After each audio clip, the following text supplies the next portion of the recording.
Reincarnation is a philosophical or religious concept that an individual's soul or spirit begins a new life in a different body after biological death.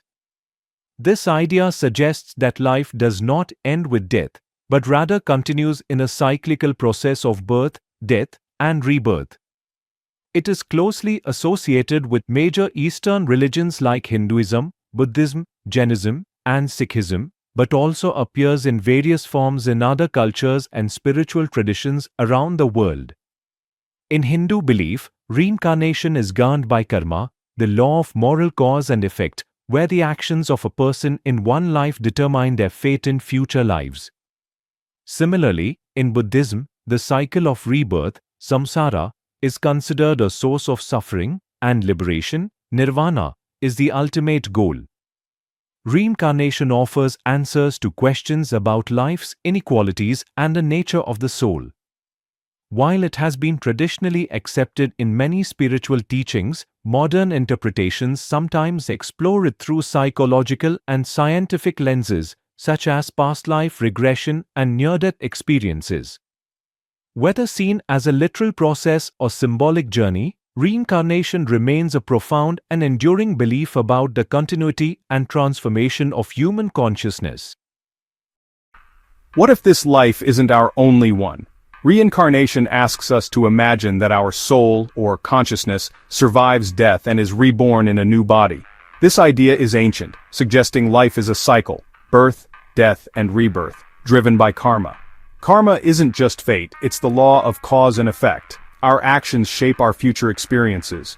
Good deeds create positive karma, leading to better circumstances in future lives. Harmful actions bring challenges. Karma isn't punishment, but a way to learn and grow. This cycle is called samsara, a great wheel turning, each life a new chance to learn. We're all on this wheel, bound by desires and attachments.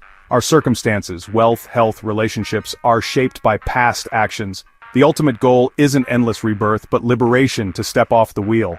Our souls return to learn lessons, love, forgiveness, wisdom, until we reach spiritual freedom. Each life is a classroom, each challenge a lesson. The people we meet are fellow students and teachers. Until we master these lessons, we return to the classroom of life. The journey ends only when we achieve spiritual liberation, breaking free from samsara. Reincarnation suggests our existence is far more mysterious and interconnected than a single lifetime reveals. It asks us to see ourselves as travelers on a long, evolving journey. Why do we keep coming back? To evolve, to purify, to understand. Each lifetime is a step toward ultimate understanding. The cycle continues until we reach a state of enlightenment. Only then does the journey truly end. In Hinduism, reincarnation is central. The soul, or Atman, journeys through many lives shaped by karma. The goal is moksha, liberation from rebirth, achieved by realizing unity with Brahman, the ultimate reality. Buddhism shares the idea of rebirth but teaches anatta, or no permanent soul. Instead, a stream of consciousness, shaped by karma, continues. The aim is nirvana, ending desire and suffering, escaping the cycle. Jainism believes every living thing has a soul, practicing non-violence to avoid negative karma. Sikhism teaches reincarnation and karma, but emphasizes liberation through devotion and righteous living. In the West, ancient Greeks like Plato believed in the soul's journey through many lives, learning and remembering. The Egyptians believed in the soul's continued existence, though not direct reincarnation. Today, New Age movements explore past life regression and soul contracts. Across cultures, reincarnation offers answers to life's mysteries, why we suffer, why we're here. It's a framework for justice, growth, and hope beyond a single lifetime. Despite differences, the core idea remains: life is a journey, not a destination. Each tradition adds its own perspective, but the cycle of rebirth connects them all. The belief persists, adapting to new times and cultures. Reincarnation continues to inspire, comfort, and challenge our understanding of existence. Its influence is global, shaping how billions see life and death. When people claim past life memories, psychology offers explanations that don't require the supernatural. Cryptomnesia is one: forgotten memories resurface and feel like new, personal experiences. Fantasy proneness is another. Some people have vivid imaginations, blurring the line between fantasy and reality. Suggestion plays a role, especially in children. Leading questions from adults can shape a child's story into a past life narrative. Trauma can also create these memories. The mind may invent a past life story to cope with pain or fear. These stories aren't lies, they're powerful acts of imagination or coping. The emotional intensity is real even if the memories are not. Social reinforcement, family, culture, media can make these stories more convincing. The mind seeks meaning, and sometimes a past life story provides it. Psychology shows how memory and imagination and suggestion can create compelling narratives. The mystery may be less about past lives and more about the mind's power to heal and explain. Dr. Ian Stevenson spent decades studying children who claimed past life memories. He documented thousands of cases, focusing on specific verifiable details, names, places, causes of death. Many children described violent deaths. Some had birthmarks matching wounds of the deceased. Stevenson sought medical records to verify these claims. Dr. Jim Tucker continued this work, focusing on American cases to reduce cultural influence. He found similar patterns. Children began speaking of past lives between ages 2 and 5, often with emotional intensity. Memories faded by age 7 or 8.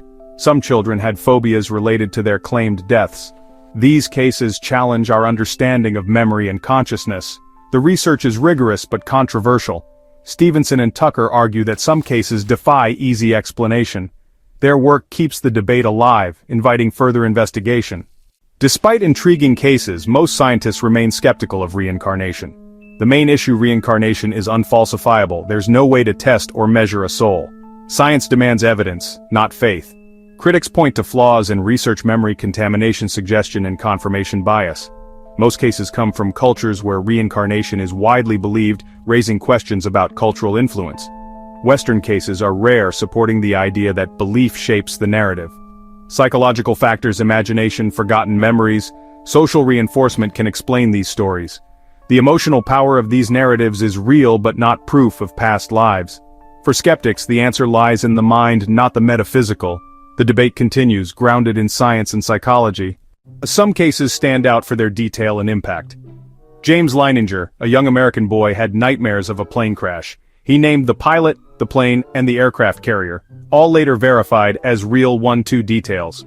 Shanti Devi, from India, recalled her previous life as Lugdi Devi, providing names and locations her family confirmed. Even Gandhi's commission found her case compelling. The Pollock twins in England were born after their sisters died in a car accident. The twins had matching birthmarks and memories of places and toys they'd never seen. Ryan Hammonds, a boy from Oklahoma, described a past life as a Hollywood agent. He identified himself in old photos and recalled details later verified. Jenny Cockle from England remembered being Mary Sutton in Ireland. As an adult, she found Mary's children who confirmed her memories. These stories share striking details, emotional intensity, and sometimes physical evidence.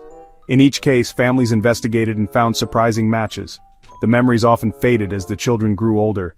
These cases challenge easy explanations, fueling debate. They're rare but powerful, sparking curiosity and controversy. Whether evidence of reincarnation or the mind's creativity, they remain mysterious. Each story adds to the puzzle, inviting more questions. They blur the line between memory and imagination. For believers, they're proof. For skeptics, they're puzzles. The fascination endures. Reincarnation is more than a belief. It's a lens for understanding life, death, and meaning. For billions, it offers hope, justice, and a sense of purpose. Scientific research has uncovered cases that challenge our understanding of memory and consciousness. Yet skepticism remains strong. Extraordinary claims require extraordinary evidence. Psychology explains much, but not all. The debate is far from settled. Are we more than our bodies? Is consciousness independent of the brain? The mystery persists, as long as children whisper stories of lives they haven't lived. Reincarnation invites us to question, to wonder, and to keep searching for answers. The journey continues, perhaps across many lifetimes. And if you found this video interesting, don't forget to like, subscribe, and hit the notification bell for more mind-blowing psychology videos.